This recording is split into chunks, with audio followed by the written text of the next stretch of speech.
mga masusugid mong tagapakinig, itago nyo na lamang po ako sa pangalang Grace. Ang kwentong ibabahagi ko po ay tungkol sa karanasan ko noong nagtrabaho ako sa isang ospital at nangyari po ito sa lugar ng Antique. Taong 1999, sa edad kong 18 nang mangyari ang aking karanasan. Isa akong nurse sa pribadong ospital nun. Ang sabi-sabi roon ay pinamumugaran daw umano ng mga elemento ang ospital na yon. Kaya marami raw ang namamatay na mga pasyente at ang mga nurse na natitibuhan naman ay kinukuha ng mga engkanto at dinadala sa kanilang mundo. Ngunit ang lahat ng iyon ay hindi ko pinapaniwalaan. Iha, bago ka lang dito sigurado ka bang magtatagal ka rito? Sambit ng matandang lalaki na pasyente ko. Opo naman tatang, wala namang dahilan para hindi ako magtagal dito. Tsaka, kakalipat ko lang po dito. Talaga? Alam mo iha, sa lahat ng doktor at nurse dito, ikaw lang ang bukod tangi na nakausap ko. Ho? Ano pong ibig niyong sabihin, Manong? Wala naman iha. Natutuwa lang ako sa iyo. Paano ho? Hatid ko muna po kayo sa inyong silid nang sa ganun makapagpahinga ho kayo. Pag-aya ko na lang dito. Sige iha, sagot nito. Dinala ko na ito sa kanyang silid at pagkatapos ay inaasikaso ko ito hanggang sa paghiga. Pagkatapos ay nagpaalam na ako na lalabas na. Agad naman itong pumayag. Pumunta ako sa nurse station. Wala nang tao roon dahil gabi na. May iilan man akong kasamahan roon ang naka-duty, ngunit ang mga ito ay abala sa pag-oopera sa isang nag-aagaw buhay na pasyente. Abala akong nag-aasikaso ng mga papeles nang may biglang nagsalita sa aking likuran na ikinagulat ko. Mari mo ba akong tignan? Wika ng isang boses babae. Ginulat niyo naman ako. Sige ho, umupo kayo. Interview po muna bago check up, sagot ko. Sige iha, sagot nito. Ano ang pangalan niyo? Saan po ba kayo nakatira at sinong kasama niyo? Ang pangalan ko ay Anita. Nakatira ako sa Beringan at wala akong kasamang pumunta dito. Ano? Teka lang po Ale, ginugood time niyo ba ako? Ano bang Beringan ang pinagsasabi ninyo? Tsaka paano po kayo nakarating dito kung wala kayong kasama? Kunot noong tanong ko. Huwag mo nang alalahanin pa iha, ang gusto ko lamang ay tignan mo ko. Ano po bang karamdaman ninyo? May masakit po ba, lagnat, pagsusuka o iba pa? Tanong ko. Wala iha. Gusto ko lang suriin mo ko. Ano? Wala po kayong nararamdaman tapos susuriin ko kayo? Pasensya na po Ale. Hindi po kasi ako doktor. Pupunta po kayo sa ganitong oras ng gabi para mang good time. Mas mabuti pa pong magpahinga muna kayo ngayong gabi diyan sa may quarters room. Wala naman pong gaanong pasyente. Ipagpapaalam ko na lang sa mataas dito. Inis na sambit ko. Hindi iha, ang gusto ko lamang ay suriin mo ako. Yun lang ang gusto ko. Pagpumilit pa rin ito. Napatampal ako sa noo ko. Hindi ko alam kung nang iinis ba talaga ang babae dahil sa nakikita ko dito ay wala ni isang karamdaman akong nakikita sa kanya. Kahit naiinis at pagod ako ay sinuri ko nga ito at maayos naman ang lahat ng vital sign niya. Nakita ko ang pagngiti niya kaya mas lalo akong nainis, ngunit hindi ko na lang ipinapahalata. Wala naman kayong sakit Ale. Siguro ay matulog na lang muna kayo para bukas pagising nyo ay makauwi na kayo. Hindi na iha, salamat. Oh, saan kayo pupunta? Gabi na po. Bukas na lamang kayo umuwi. At kung gusto nyo, ibigay nyo na lang ang telephone number ng kamag-anak nyo para ipasundo ko kayo. Hindi na iha. ipagpapatuloy mo ng trabaho mo. Bago pala ako umalis ay may ibibigay ako sa'yo. Ano po yun, Ale? Kung ano man yan, salamat po pero wag na po. Sa tingin ko ay nararapat sa iyo ito. Magagamit mo ito sa sandaling kailanganin mo ito. May dinukot siya sa kanyang bulsa at inaabot ang isang kwintas. Gusto ko matawa sa itsura nun, pero pinipigilan ko lang. Tinanggap ko na lang para tumigil ito sa kanyang pamimilit at naglakad na ito paalis. Nagtataka pa ako dahil hindi naman sa pinto ito bumunta, kundi sa isang bakanting quarters room. Doon siya pumasok. Ang akala ko ay magpapahinga lang ito, kaya hinayaan ko na lang.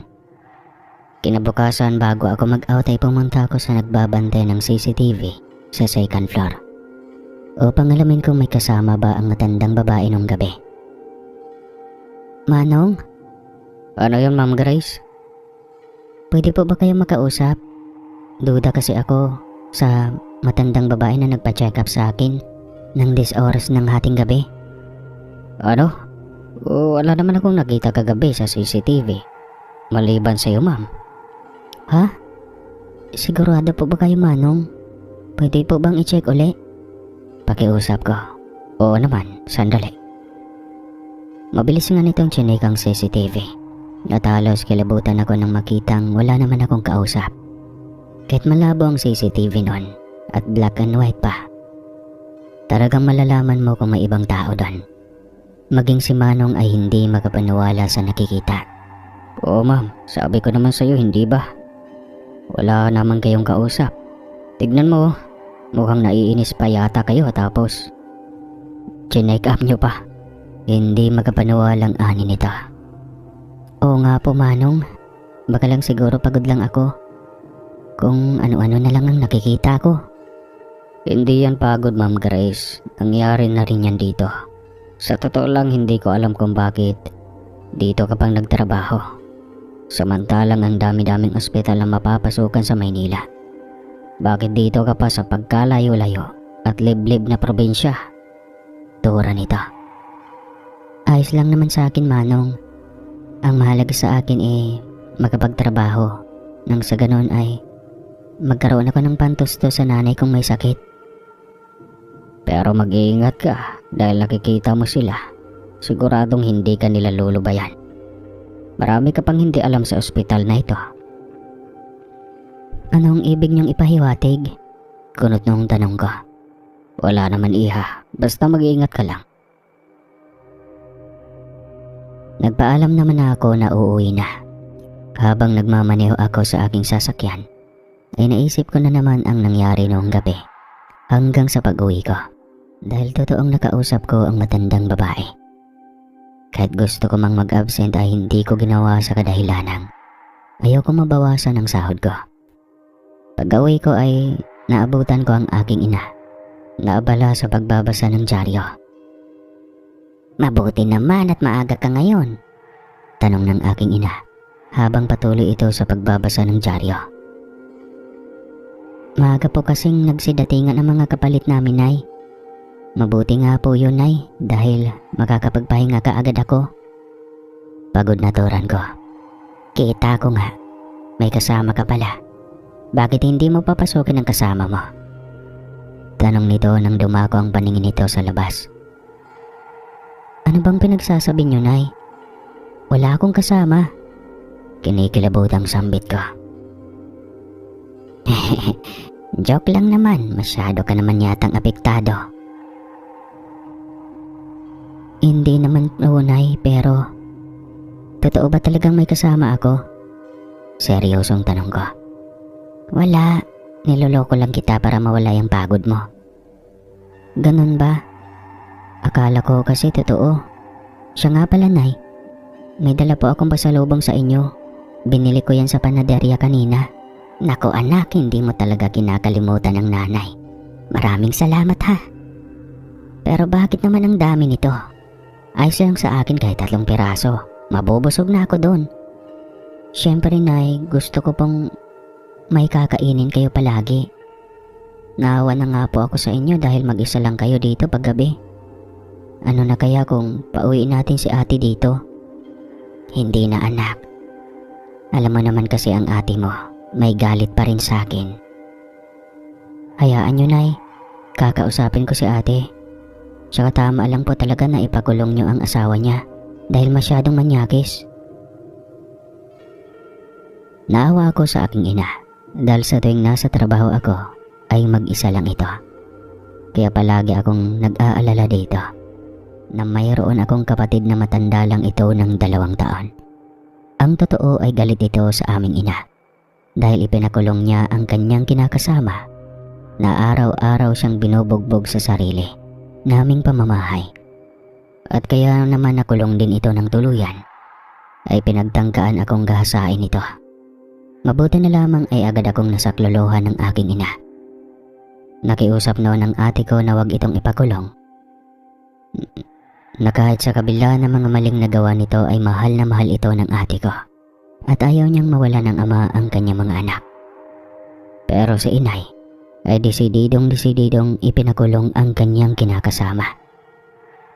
Dahil doon ay nagpa siyang lumayas ang ate ko at hindi na bumalik pa simula noon. Pagsabi naman ng 6:30 ng hapon ay umalis na nga ako upang pumasok sa trabaho.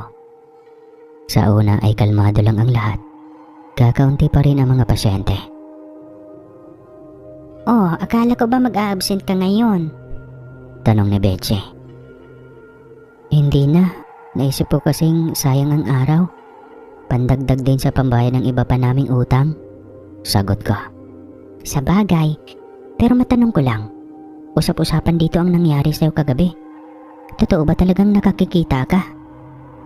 Oo, pero hayaan mo na. Gusto ko na lang kalimutan. Yun lang naman siguro ang unang beses eh.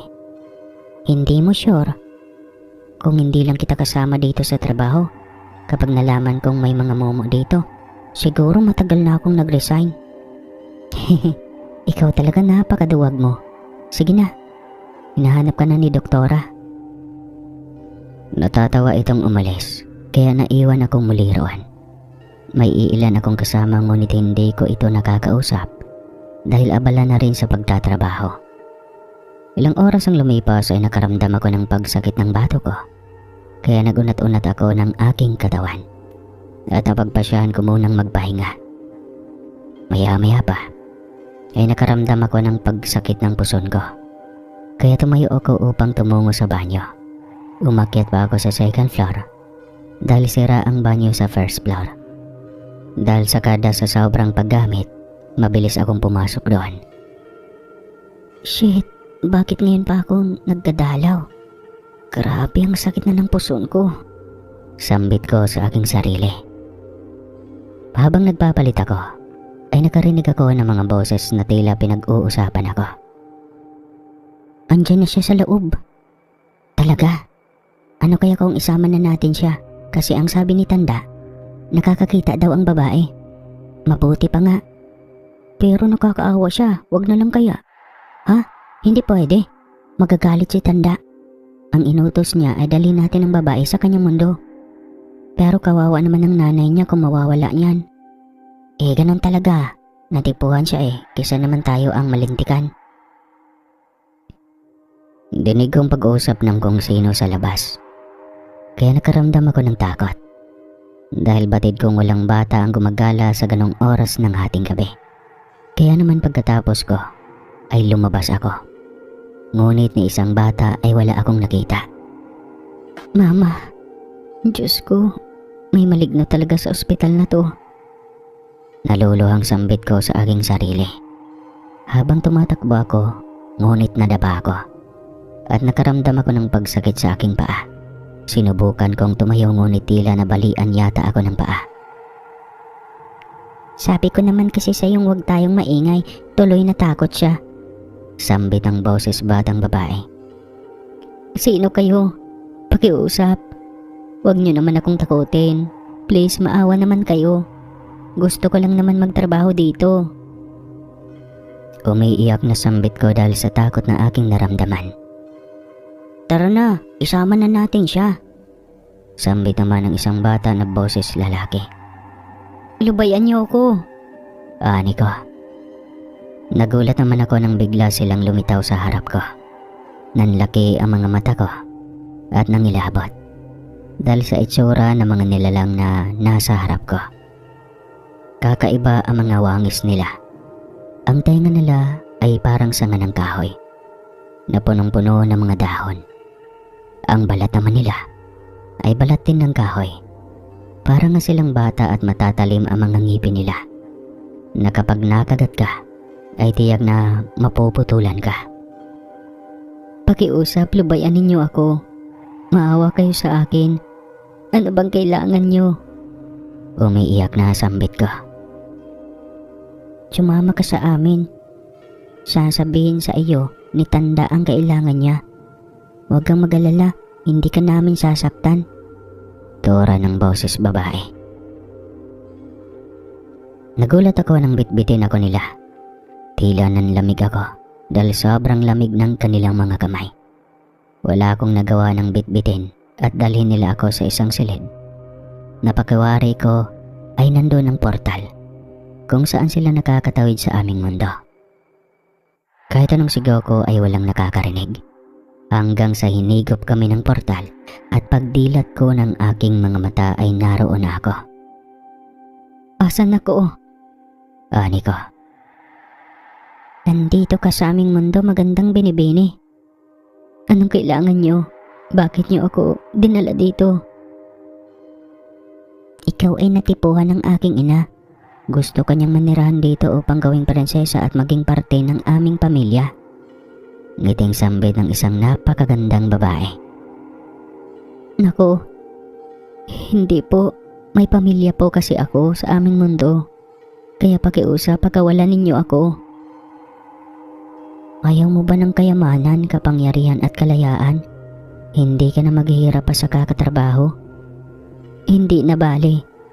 Kontento na ako sa buhay ko. Masaya akong kasama ko ang aking ina. Tumigil na kayo sa inyong ginagawa. Nakikiusap ako. Naramdam ko ang kabutihan ng iyong puso. Dahil hindi ka naakit sa kayamanan na nasa iyong harapan. Makakawala ka lamang kung tutulungan mo kaming gamutin ang aming ina. Ano? Gamutin? Papaano? Sumama ka sa amin. Dinala ako sa isang hardin kung saan nakahiga sa mga bulaklak ang natutulog na magandang babae. Sino ba siya? Yan ang aming ina. Tulungan mo kaming gamutin siya. Ramdam ko magigising siya sa pamamagitan mo. Susubukan ko pero hindi ko maipapangako. Nilapitan ko ito at sinuri. Ngunit pagkaramdam ko ay patay na ang babae. Habang sinusuri ko ito, ay hindi sadyang natinik ako sa kakaibang bulaklak. Hindi ko iyon napansin dahil abala ako kung paano iyon magagamot. Ang hindi ko alam ay may tumutulong dugo mula sa natusok kong daliri. Bigla ayong pumatak sa bibig ng magandang babae at laking gulat ko nang magising iyan. Ina, sa wakas ay gising ka na. Masayang sambit ng isang magandang babae. Sino ang nagpagaling sa akin? Tanong nito. Siya ho, ang mortal. Turo nito sa akin. Maraming salamat. Nais kong suklian ang iyong kabutihan, mortal. Ano ang iyong kahilingan? Ngiting tanong nito. Wala naman akong ibang kahilingan na kapalit. Ang gusto ko lamang ay ibalik ninyo ako sa aming mundo. Gusto ko lang makasama ang nanay ko, yun lamang. Kung ganon ay babalik na kita muli. Maraming salamat. Kokok at Bagak, ibalik nyo niya siya. Turan ng nagising na babae. Muli kaming hinigop ng portal at dahil dito ay nawalan ako ng malay. Pagkagising ko ay sinusuri ako ng doktor. Mabuti naman at gising ka na. 2 araw kang natutulog. Ang hirap mong gisingin. Ha? 2 araw na? Oo. Nakita ka na lang sa 2nd floor noong isang araw. Wala kang malay. Magpahinga ka muna siguro dahil masyado kang pagod. 1 buwan na makalipas doon ay maraming nangyari. Nagkabati ang aking ina at ang aking ate. at may biglang biyaya ang dumating sa amin.